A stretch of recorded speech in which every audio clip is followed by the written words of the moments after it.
concerned, we're talking to the U.S. about additional measures, but we haven't waited. Because what we're doing, as I said, is designate safe corridors, allow, and expand the GHF distribution points, and we're trying to bring in more resources, hope to recruit some international organizations, maybe, God willing, the UN, if they ever decide to actually do something for the Palestinian people that doesn't go through Hamas. And third, increase the airdrops. The airdrops are important, but they're not the most important thing. The most important thing is ground routes that bring aid, a surge of aid to the Palestinian population as far as we can without letting Hamas loot it. Second question, yes. Prime Minister, two questions. Firstly, why is Israel not allowing foreign journalists into Gaza to report independently? And secondly, President Trump has said there is real starvation in Gaza. Do you disagree? Yeah, on the first question, in fact, we have decided, and I've ordered, directed the military to bring in foreign journalists, more foreign journalists, a lot. There's a problem of assuring security, but I think it can be done in a way that is responsible and careful to preserve your own safety. So the directive has been since, when is it? 2 days ago. From what you're telling me, it hasn't yet been implemented, but it should be, because I think you should see it. And one of the things you're going to see is precisely our efforts to bring in Gazans, to bring in rather food to Gaza. You'll see the trucks that have been entered Gaza and are still waiting to be distributed. You'll see Gazans who are fighting Hamas. You know, we haven't seen it since the beginning of the war. You know, and that's a reflection of the fact that they know that we're approaching the end stage. And these people are, you know, risking their lives and their families, but they say, we can't take it anymore, and they fight back. And the other thing you'll see is physical destruction. And the physical destruction is not because Israel is destroying structures with people in there. That's not what's happening. Israel, in fact, is clearing the population, as in Rafah. But the Hamas terrorists who may stay in those areas booby-trap just about every single building. Not every single building, but a lot of them. And every road, and every street, and every junction, every intersection.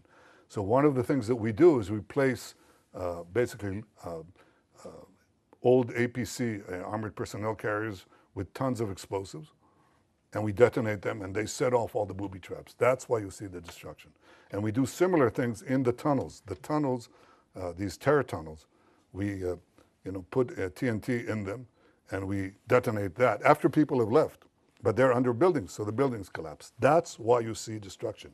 You see destruction not because we go after civilian populated areas, but in fact areas that have been cleared of civilians and are still rife with terrorists. And that's how we've been able to reduce actually the civilian casualties and increase, of course, the terrorist casualties.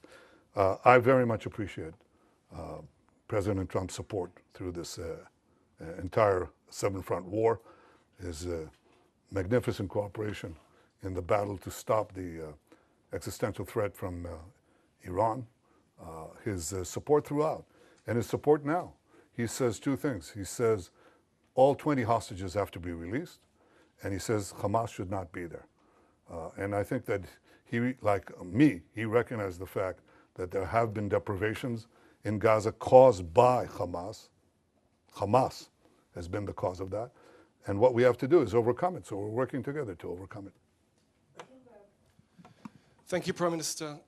Is Israel working, proceeding in the belief, in the understanding that it can and will recover all 20 hostages alive militarily? Or is it proceeding in the belief or understanding that conditions of their captivity, Hamas strategy, will make that impossible? Look, my goal is to get all of the 20 out alive, and also all the ones who are not alive. In the beginning of the war, we were told by a very senior commander, he said, look, we have to get used to the idea that we're not going to see even one of them alive. And I disagreed. I said, we'll get most and possibly all of them if we apply judiciously both military pressure and political, diplomatic pressure. So far, out of 255 hostages, we got 205 out, of which 148 are alive. 148 are alive. We have 20 living ones left in Hamas captivity, and 30 who are not alive, as I said before. If we don't do anything, we're not going to get them out. The option of just doing a war of attrition from defensive positions has not proved itself, and I think it will just, it won't get them out, but I think it will draw us into a protracted conflict that doesn't bring the war to an end. The move that I'm talking about, I think, has the possibility of getting them out. We're talking about how to, I don't want to go into details, but how to get the remaining hostages alive as we close in on Hamas. And there are various ways that I think, creative ways that this can be done, but again, I won't go into that now. CNN. Thank you, Prime Minister. 2 questions, please. You've just shown the horrific photo of Eviatar David, who's kept hostage in Gaza. We know that the hostages' days are numbered. So how will prolonging the war bring them home? And second question, you stated that Gaza would be passed to civilian governance that is not Hamas and not the Palestinian Authority. Can you specifically identify who this civilian governance would be? Do you have any concrete entities or individuals in mind? And is there a timeline for establishing this administration? Yeah, well, I don't want to prolong the war. I want to end the war. And I think the other suggestions would have prolonged it. We may have gotten maybe a dripping of hostages, even though Hamas showed no willingness to do that. And then they just go on and on and on, and we'd have this endless. Unless you are willing to just say, Israel, capitulate, go out.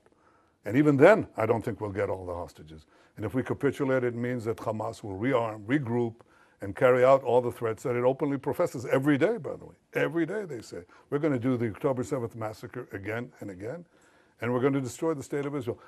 You can't leave them there, So we're not going to do that. So my goal is not to prolong the war. My goal is to end the war. And I think that prolonging the war means that many of them could be starved to death. That's exactly the point. I don't want that. As far as the specific partners for the civil governance of Hamas, we're actually, I think the 5 principles are generally widely accepted. And it's instructive that some of the Arab countries, quite a few of them actually, said that Hamas has to be disarmed. I think this is the starting point. And look at what is happening in Lebanon as a result of our action. The Lebanese government, the new Lebanese government, is talking about disarming Hezbollah. Who would have believed it? Well, some of us did. I did. And that's changing the Middle East, as I promised to do on the second day of the war. I think in this case, if we succeed in this effort to basically end the war by defeating Hamas, its remaining strongholds, there are several candidates. There are several candidates that we're talking about, several constructs.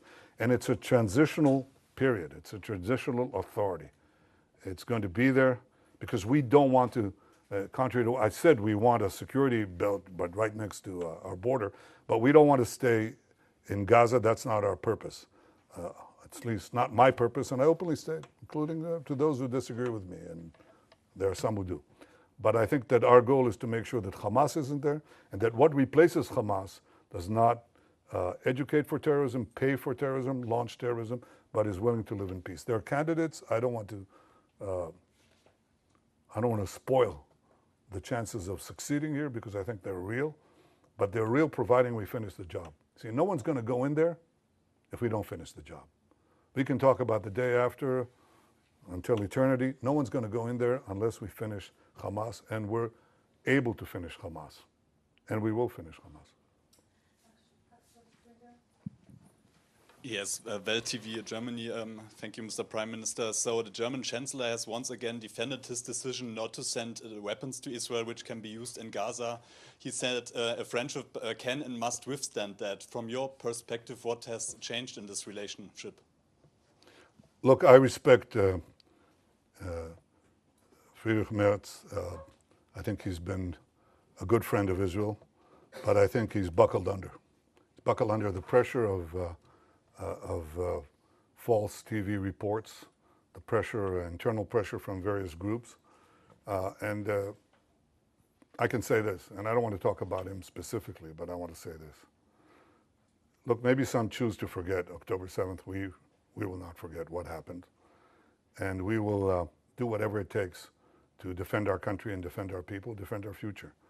We will win the war, with or without the support of others. But I think that there's an issue here. And the issue is many leaders tell me, look, we know you're right, but we can't stand, in the face of the public opinion in our country, especially European leaders. They tell me that over and over again. And I say, that is your problem. It is not our problem. It is not our problem.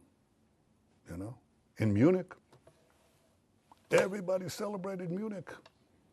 Everybody celebrated the capitulation in Munich, the Munich Peace Conference, peace in our time. Okay? And everybody lambasted Churchill who opposed it. So what? The difference now is maybe they thought then that there was a real chance for peace by succumbing to the Nazis. But I don't believe anybody seriously thinks that now. And we're facing neo-Nazis. Chancellor Merz's predecessor was here, okay? And on the first or second day of the war, he was there on the first days of the war. And he said to me, they're exactly like the Nazis. And they are. And we're not going to leave.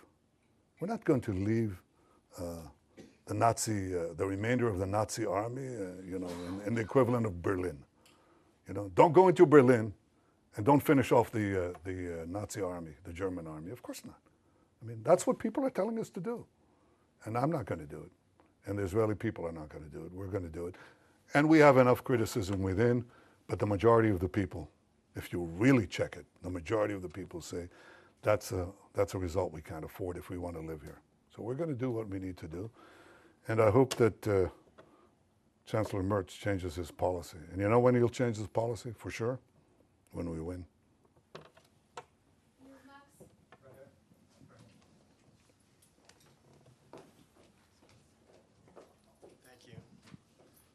Thank you, Prime Minister. You talked about the 7-front battle. There's an 8th front, the propaganda war, the information war. Is Israel winning or losing this war? And also, have you spoken with President Trump since the Security Cabinet approved this plan? If so, can you share some of the details of that conversation? If not, do you plan on speaking with him at some point soon? And is he planning to also come to Israel at some point? Well, I suggest you ask him that. But I haven't spoken to him since next Thursday. Yes, I intend to speak to him very soon. You asked about, sorry, could you repeat the first part of your question? The first part was about the propaganda. Oh, the propaganda war? Well, look, no, I think that we've not been winning it, to put it mildly. I think there are vast forces that are arrayed against us. Among other things, the algorithms of the social network that are driving a lot of everything else, and people who really know, and they're the foremost people in this field in the world, they're telling me that about 60% of the responses on the social media are bots. They can categorically say they're bots. And they're bots that, especially in America, they want to attack the support that Israel has from the Republican side. So they describe how, themselves as homespun Southerners, except they're riding from Asia somewhere, That's a big issue. We have to contend with it. And we also have to stand up and tell the truth, probably at greater frequency than we're doing now. That's exactly what I'm trying to do now. But again, if you want to win this war, end it speedily. End it speedily. Expose the lies as much as you can. End it speedily, and that's how you win the war. You win the war, the propaganda war, by winning the war and winning the peace. That's the simplest way to do it. And it's about time to do that. Sky News UK. Last question, please. Last question. Thank you, Prime Minister. Given what the IPC says is the unfolding spectre of famine in the Gaza Strip, would you accept that your 11-week blockade, complete blockade on Gaza, played a role in that? And also, given the killings that we have seen at the GHF aid sites, How will you guarantee that that kind of disaster will not happen when you have 1 million more people displaced? Thank you. Well, number one, the problem that we had was trying to stop Hamas looting. There's no question there was Hamas looting. Everybody saw it. You could see it. Hamas terrorists taking over trucks and so on. We tried to do two things simultaneously: stop the trucks and bring in the trucks through the GHF distribution points. Okay, it wasn't successful. And it wasn't successful, among other things, because Hamas interdicted also the GHF program, the distribution point. So Hamas created this problem, and it was directed against us. Immediately, we have a starvation policy, which is completely false, any more than we have a genocide policy, which is equally false. We don't. Not this, not that. I don't know of a country that texts millions of messages to civilians to get out of harm's way, giving up the element of surprise, or calling them individually on cell phones. Yet Israel is accused of genocide. It's absurd. Or starvation policy. But there was a problem of deprivation, no question about it. And so we had to solve it. And the way we solve it is the way I described it to you. And there are now not 0 trucks, but at least in, I think last time I checked, hundreds of trucks that went into Gaza. That's alleviating the situation. Now we want to increase the number of distribution sites.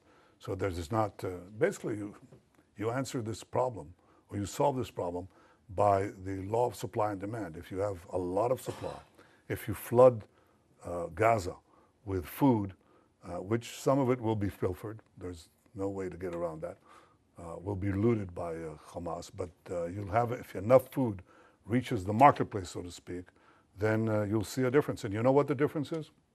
How do we know for sure there's a difference? Because we monitor, as any one of you could, the price of food in Gaza. It's plummeted. It's plummeted ever since that we decided to take to do the humanitarian surge.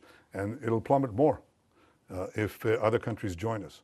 So I called on other countries to join in the airdrops. I actually called them to help persuade the UN to move those trucks. Because every truck that goes in brings down the price of food. That's what happens. And when you have no shortage like that, then you don't have also the crowding around distribution points. And by the way, a lot of the firing was done by Hamas, seeking to have response by our forces, and very often they didn't. They held back. They stayed their fire, even though their own lives were on the line. Yeah. We're done. Thank you, Prime Minister. We're done? We're done. Well, I couldn't resist that one. Matthew Doran from ABC Australia. Oh, okay. Matthew Doran from ABC Australia. You've Yeah. seen countries such as the UK, Canada, France say that they will support Palestinian statehood in the next short while. You've described that as a reward for Hamas here. Other countries like Australia are also walking down this path, not quite there yet. How much of this is a reward for Hamas, and how much of it is actually countries like those who have repeatedly said Israel does have a right to defend itself, but are now struggling to stomach what they're seeing you and your military doing in Gaza? Well, first of all, those who say that Israel has a right to defend itself are also saying, but don't exercise that right. When we do what any country would do faced with this genocidal terrorist organization that has performed the worst attack on Jews since the Holocaust, I think we're actually applying force judiciously, and they know it. They know what they would do if right next to Melbourne or right next to Sydney you had this horrific attacks. I think you would do it, at least what we're doing, probably maybe not as efficiently and as precisely as we're doing it. We've lost quite a few soldiers in that effort. But that's the first thing. I think that the second thing you ask is Palestinian state. Well, the assumption, the prevailing assumption in this is that the problem that we have with the Palestinians is the absence of a Palestinian state. And if they were given a Palestinian state, they would stop the efforts to destroy the Jewish state. But the Palestinians were offered a state many times, including in the partition resolution, and they turned it down. They were offered statehood by my predecessors with lavish concessions. They turned it down. Because the Palestinians are not about creating a state, they're about destroying a state. That's why they opposed the Jewish national movement to create a state. It's called Zionism. They opposed it before the inception of the Jewish state, and they've opposed it since. They've opposed it when they had the Judea and Samaria, the West Bank, and Gaza in their hold. They didn't say, let's create a state there. They didn't say that. Because again, their goal is the destruction of a state. It defies imagination or understanding how intelligent people around the world, okay, including seasoned diplomats, government leaders, and respected journalists, fall for this absurdity. It's so easy to verify, you know. And look at the PA, okay? Look at the Palestinian National Movement today is divided, okay? Divided between two forces, okay? The Palestinian Authority in Judea and Samaria and Hamas in Gaza, okay? Hamas in Gaza had a de facto state. It had a state. And it used it to launch a war of terror against Israel because their doctrine is that the destruction of Israel should proceed with forceful and direct military and terrorist moves. That's what they did on October 7th. And that's what they'll do again if we don't destroy them.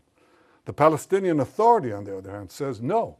First, Israel has to be reduced to indefensible boundaries. You've got to get them out with the ICC, with the UN, with the Security Council resolutions, drive them to indefensible boundaries, and then deliver the blow, because Israel is too strong in its present configuration.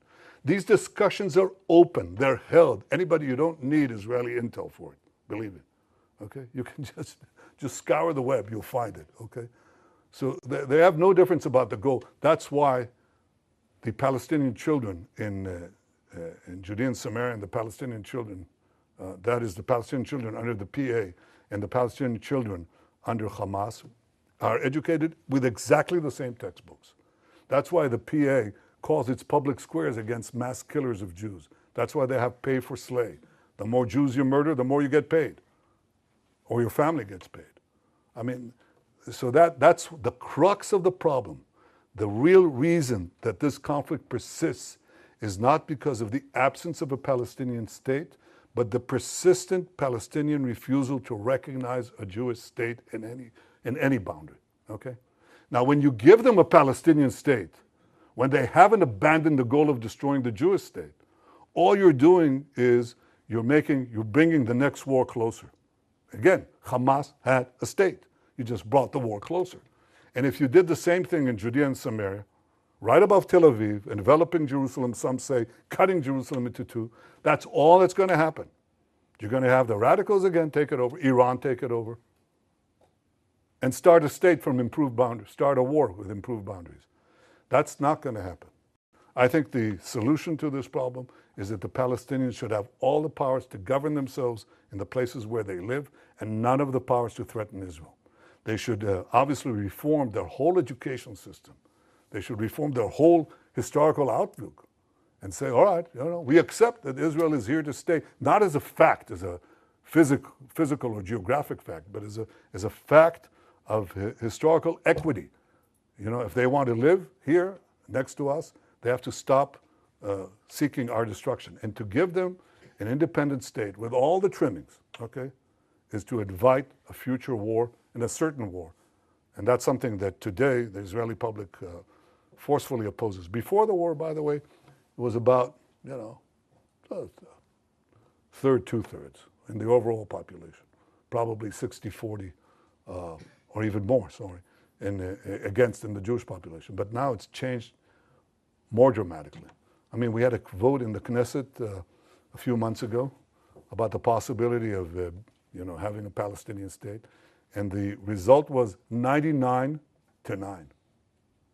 99-9. And that covers a very broad spectrum. And today, most of the Jewish public is against the Palestinian state for the simple reason that they know it won't bring peace, it'll bring war. To have European countries and Australia march into that,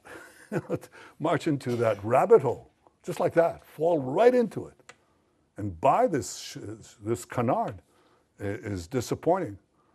And I think it's actually shameful, but it's not going to change our position. Again, we will not commit national suicide to get a good op-ed. for 2 minutes. We won't do that. Thank you. Thank you very much. Thank you very much.